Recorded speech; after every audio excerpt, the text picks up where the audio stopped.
got a big mouth. Came out there. I talk from my heart. I'm real. You know what I'm saying? Whatever comes. But my controversy probably. And it's not my fault. I'm trying to find my way in the world. You know, I'm trying to be somebody instead of just make money off everybody. You know what I'm saying? And so I go down paths that haven't been traveled before, and I usually mess up. But I learn, you know what I'm saying? I come back stronger. You know, I'm not talking ignorant, you know what I'm saying? So I obviously put thought into what I do. Your karma, everything that you do bad comes back to you. So anything that I'm doing that's bad, I'm going to have to suffer for it. But in my heart, I think what I'm doing is right. You know what I mean? And I think heaven is just, when you sleep with a good conscience. You don't have nightmares. And hell is...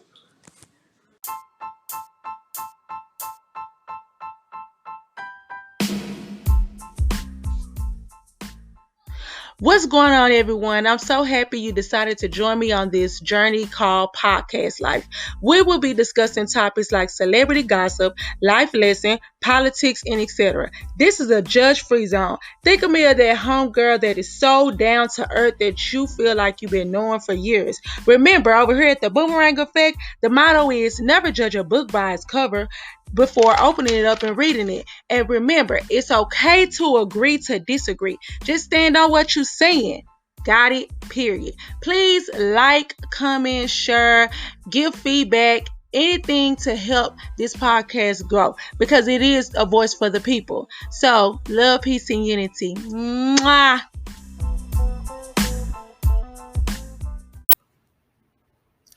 What's going on, everyone? It is your girl, Queen Quee, and let's jump right on into it. This is Hot Topics.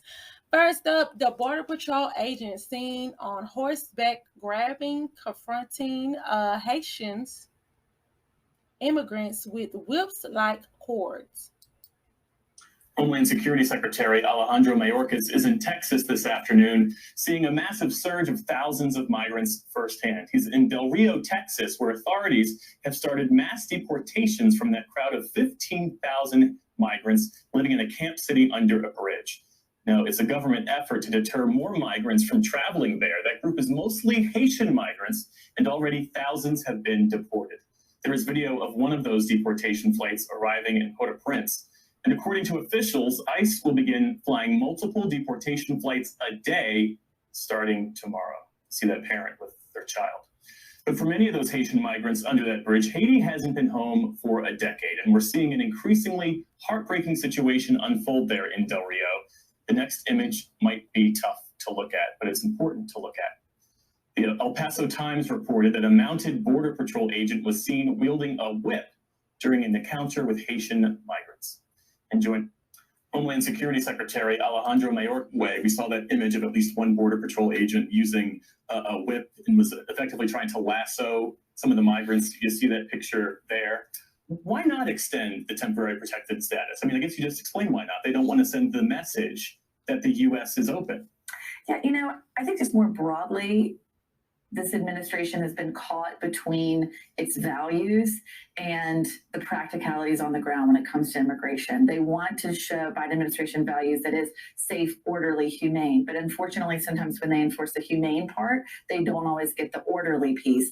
And that's why we're seeing so many people here. As for the agent on the horse, that is not something that I've ever encountered in my 7 years of covering this agency. And I think that they definitely need to answer questions about what's happening there. Okay, you guys. So I know you guys probably seen it on the news and stuff like that. Let's please keep patient in our prayers and all these immigrants and stuff like that, because even looking at the pictures and looking at the videos of these men on these horses and they're whipping and stuff like that, it's like scary because it looks like something that was back in slavery. And you have kids, you have babies, you have people sitting over here literally holding their kids and babies in their hand. And just imagine in 2021, you being lashed out like that, for as like you're getting a whip, like you're in slavery and stuff like that. So let's keep them in our prayers. It's very difficult for me to cover stuff like that, but yeah, let's just please pray for them and stuff like that, because this day of time, you guys, it's kind of like history is repeating itself in so much. Like, we're not getting no justice or no answer for stuff, and I feel like they kind of brush over stuff, and then when they finally, it's like they only get to stuff unless we just make a big fuss about it. And I hate it because it's kind of like, why do we always have to do a march? Why do we always have to sit up here and riot and stuff like that for people to understand that it's not okay to treat people like that? It's not okay to sit over here and use freaking whips to sit over here and like basically, use on these infants and these kids and these adults and stuff like that. Come on now, like, please make it make sense. So yeah, we're gonna keep everyone in our prayers that had to deal with this type of stuff, and please, praying for peace, grace, and unity ASAP. Okay, let's jump into the next topic. Okay, we tried to warn y'all. Another artist claimed the game scammed her out of $1,000 by promising her a spot on his mixtape. Mixtape isn't posted to his official page. We got somebody in the line that said that they were scammed by a rapper. Now, what happened, love? The game got my ass. What happened? Back in October, he scammed me out some money, you know what I'm saying? So my song, he just tapped me in with my music and everything.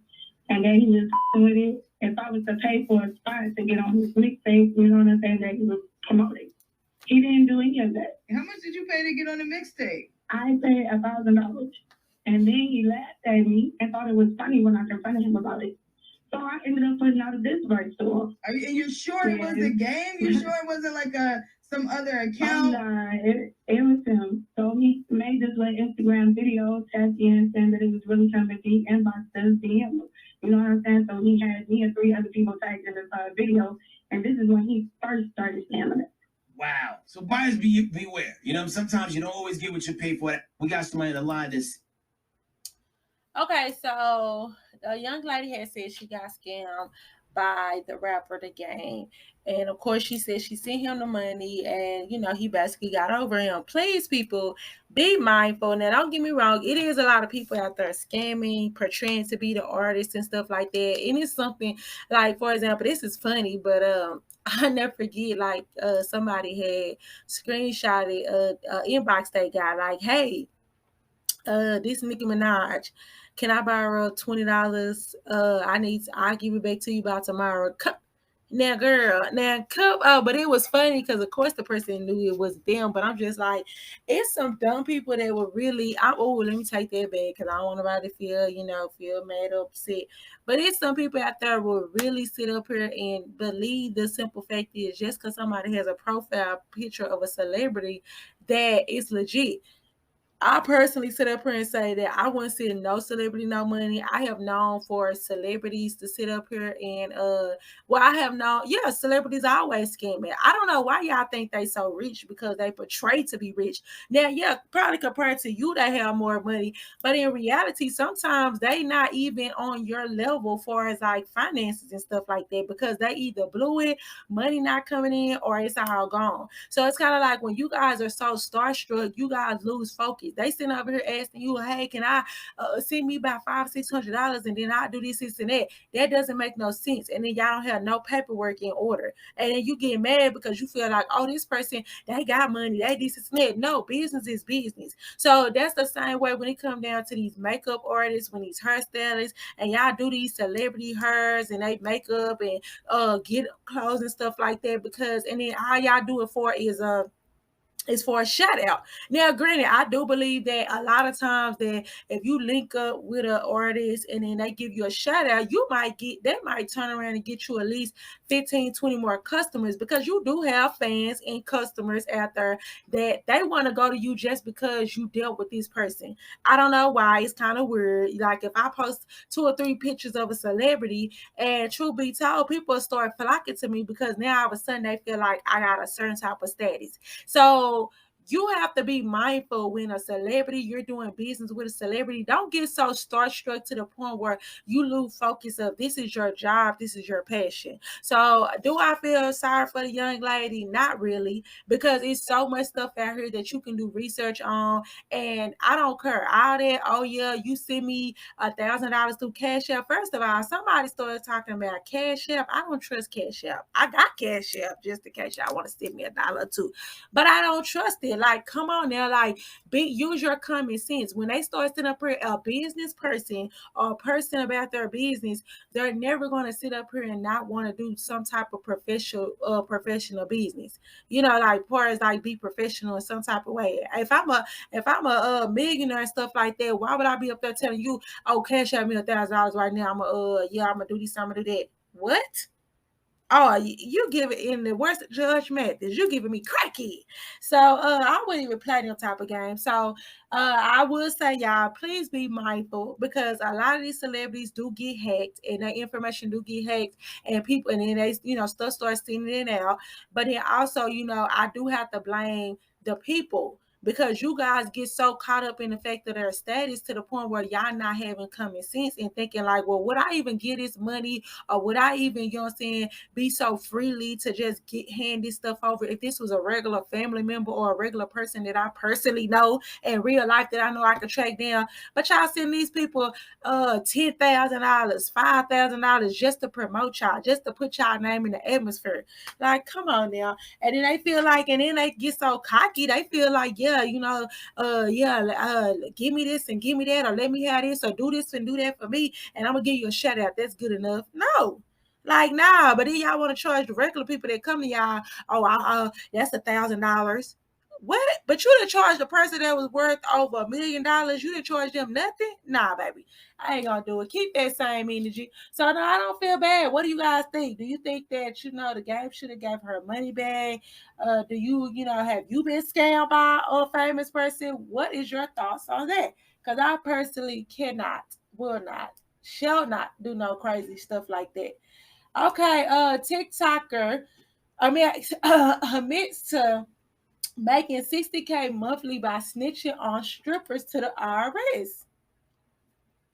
How I make $60K a month snitching. Step 1, go to Instagram. Step 2, search these tags. Step 3, find someone flexing cash. Report them to the IRS. Would you snitch for $60K a month? How I make $60K a month snitching. Okay, so baby, this man he said he makes $60K a month just by off these Instagram influencers. That means he basically is going on y'all profile. This is for the people that love putting them stacks on their profile and flashing all that money and stuff like that in the air. People is making a bag off y'all. If y'all didn't got out, if y'all didn't got in trouble, that's what I said up here and say. Please be careful about what you say and post on the internet. Social media, it's something called a World Wide Web. I didn't even know. Well, I knew Google wasn't, I knew Google was powerful, but I did not even know that you can honestly, if you know a person first and last name, you can honestly find out everything about them by Googling them. And I feel like sometimes you don't even need to use Google, because you guys are sitting over here literally saying how much money y'all made. Y'all showing, I never got the concept of why people get on the internet and start flashing money, start making money in videos and stuff like that. Like, come on now, like, and you wonder why people are plotting on you. You over here thinking you so-called quotation marks stunning on your haters, but in reality, you got people that don't even know you, or you personally weren't even thinking about. They over here plotting on you, and sometimes it be your inside circle. Cause I don't care what you say. I think anytime somebody get hit, or or they get robbed or something like that go down, it's always with somebody on the inside that had to put a little 1 and 2 together. Because think about it, ain't nobody that's fit to set you up or rob you just gonna do it based off of what they see on social media. They didn't got latched on to somebody that's a little bit closer to you to see how you move. Or truth be told, they watching you, because y'all making it easy. These robbers, these thieves around here sitting on the couch with a bowl of cereal looking at your every play. You showing your check-in time, where you at, you telling them what club you work at, you sitting up here on top of that, you showing them how much money you done made and stuff like that. Come on now. So yeah, y'all be careful, because he said he made $60K a month just by going on Instagram and social media and finding out that, hey, it is what it is. You know what I'm saying? Like, yeah, I found you, yeah. Oh, you want to stunt? Cool, good. I'm gonna get half of that off the rip once I sit up and report your name. So please be mindful. Please definitely be mindful. Okay, let's see. Okay, the woman charged with murder after a woman they gave blood injection to died. A plastic surgery tragedy. Police say a young woman died after a procedure performed by a mother-daughter duo in Encino. They're now charged with murder, and police want to know if there are more victims out there. As Eyewitness News reporter Amy Powell shows us, police have video from inside one of the procedures. Clarissa Rajpal, seen in a video posted on social media, undergoing butt augmentation. Rajpal had 2 procedures performed illegally at a home in Encino last September. She died after getting a 3rd procedure.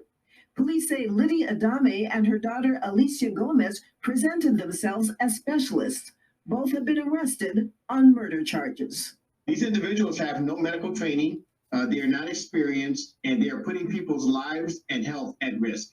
Investigators suspect the women injected Rajpal with some substances used by qualified cosmetic physicians, but combined them with dangerous chemicals. They were mixing them with other chemicals and other substances that clearly are not appropriate for any kind of medical procedure that would be performed on a human. Police say Rajpal came to Los Angeles from South Africa, hoping to work in the adult film industry. They say they've contacted other victims who have suffered long-term health issues after having procedures and believe there may be many others. We're also seeking relatives of victims who may know information, who may have had loved ones that either were medically disfigured or had passed away following some of the procedures that these suspects were involved in. Victims are being urged to contact the LAPD or their local law enforcement agency. A plastic surgery. Okay, so a lady ended up getting plastic surgery on her butt, and she ended up losing her life because the people that was doing them was a mother and daughter. They did not have no type of professional training. They was basically just doing a procedure and making money. Now, to be honest with you, I think a lot of celebrities even spoke out about this. You had Carly B, you had K. Michelle, you had like a lot of different people that is speaking out about getting surgery, especially butt injections, done at a cheap rate or some underground basement type of stuff. I'm sorry that the young lady lost her life, but at the end of the day, this is what I'm saying. In the words of TLC, you can buy your hair if you won't grow. You can buy your ass if it won't grow, or whatever they said. But my whole thing is that be mindful of what y'all do. I really do honestly feel like that it is very disheartening. That's why I try to pour into a lot of women and female. I am a feminist, you know what I'm saying? Like I try to pour into women and let them know that they're beautiful no matter what, because a lot of times this girl did that because she trying to get into the adult film industry. Really? You see what I'm saying? So you went around and then people like, well, but still that should be locked up or whatever. But should they? Because even in the video, you got what type of, you knew for a fact that these people, you know what I'm saying, they was not no legit doctors. You knew that personally before you sit up here and did it. Then on top of that, in the background, it got stuffed animals. It's not in the surgical room. It is like one of them little, little spots that like a little office thing. You like, hey, come through here. We're going to do all our little sit up here. And it was a lady down here in Dallas that actually got, I want to say over 50 years by even doing stuff like that. Like even going down that route and stuff like that. So that's very disheartening and disturbing to know that she went out her way to get that surgery to look a certain type of way, and she lost her life. But at the end of the day, this is what I'm saying though, for the women out there, be mindful of the reason why you're getting this surgery. I know, like I was a person, I just had a birthday and I'm 32 years old, and I am not gonna lie, majority of my life I was always little and petite. But once I turned in my 30s, to be honest with you, this weight started sticking to me. I remember me after I had my kids, like my boobs was going down. Like I was like at a size 8. Now I'm at a size D. My hips didn't spread. I'm loving the weight. I actually have a nice firm, bottom and stuff like that. Everything that I have going on for myself now, I'm loving and embracing my body. And I'm glad that I did not have the mindset to be like, oh, let me hurry up and get surgery, because I turned 30 and then next thing you know, the body that I always wanted, I got it naturally. By doing what? Being happy and eating. And not to say I never did eat, because let me tell y'all something. Anybody know me, baby, I some food down. But I'm just saying though, just being, just not wearing. I never was the type of person that was insecure about my weight or how I looked.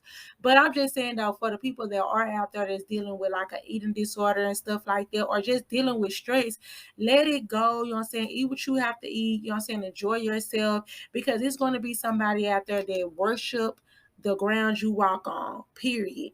It's always going to be somebody that loves the way you look, you know what I'm saying? The older version, and they love the new version. They with whatever you like, So just know, like, do it for yourself. And somebody made a good point about there needs to be some counseling involved. And I think that that's a good idea. Like, that is truly a good idea. I think that they need to start making people that actually do want to go through this surgery, that should have, I feel like for number one, they should have an age requirement. And then for number two, I think that they should go through therapy. They should actually have a therapy sign off on it to make for sure that, hey, you know what I'm saying, that this is a good thing or this is an okay thing for them to do, because it can really affect them for the rest of their life. So okay, Bobby Brown says the Bodyguard remake is a bad move. So I don't know if you guys know that. So they're basically trying to do a remake of the Bodyguard that Whitney Houston had started there. It was a big success and stuff like that. And I think I talked about this in another one of my podcasts. I am just so over nobody's being original when it comes down to the millennium. Like, everybody is consistently trying to remake an older video or older movies that was popular. And I'm just over it, because I feel like that it, like to say if it ain't broke, don't fix it. Just because that was a success back then, that's not mean that in this day of time that that's going to be what's popping. So I really do feel like that. I don't know if the industry needs to open up their mind and start getting younger people, younger writers and stuff like that can relate to this world of time, because it's really sad to say that they have at least made 4 or 5. They did Coming to America 2, Space Jam, different type of movies, you know what I'm saying, remaking them with different type of characters and stuff like that. And they even trying to do it with the TV shows, like, oh, we're gonna bring back Fresh Prince of Bel-Air, we're gonna do this, we're gonna do that. And I'm just like, why? Like, cut it out. Like, like, that is what was good and made everybody love that era. Start making a name for this millennium. I would hate that my kids feel like, hey, the only good stuff was back in the day. Like, I want them to be able to share once they get older, like, oh, I remember loving this character and loving this movie. And I don't think they got that, and it's very sad. So let's hear what Bobby Brown had to say about it. Super quick, they're talking about remaking The Bodyguard. Like, they got a remake lined up. Do you think that's a bad move? Yeah. You shouldn't be doing it. Super quick, they're talking about remaking the... Okay. My bad. He just said yeah. So basically, he just said yeah. He think that's a bad idea, and I definitely agree with him on that, because I just feel like that. When you're trying to set a mark and make a mark on people and stuff like that, like, stop trying to piggyback off of another successful type of thing. And I feel like in this industry, in the entertainment world, they're so greedy, and I feel like they haven't had like you say, like a movie that actually pressed through and made box office and shut it down, like The Bodyguard and different type of movies, Space Jams and Coming to America and stuff like that, and Barbershop and all these popular movies. So it's kind of like they're like, well, let's just rally up and do it again, but just put a spin on it. And it shows me laziness. That's all it shows. So give me what you think. Do you think that you guys are enjoying the remakes of these different movies and TV shows, or do you feel like they should leave them alone? So that wraps up today. Hot Topics. Please like, share, comment. Thank you for tuning in, and I'll see you guys next time. Mwah.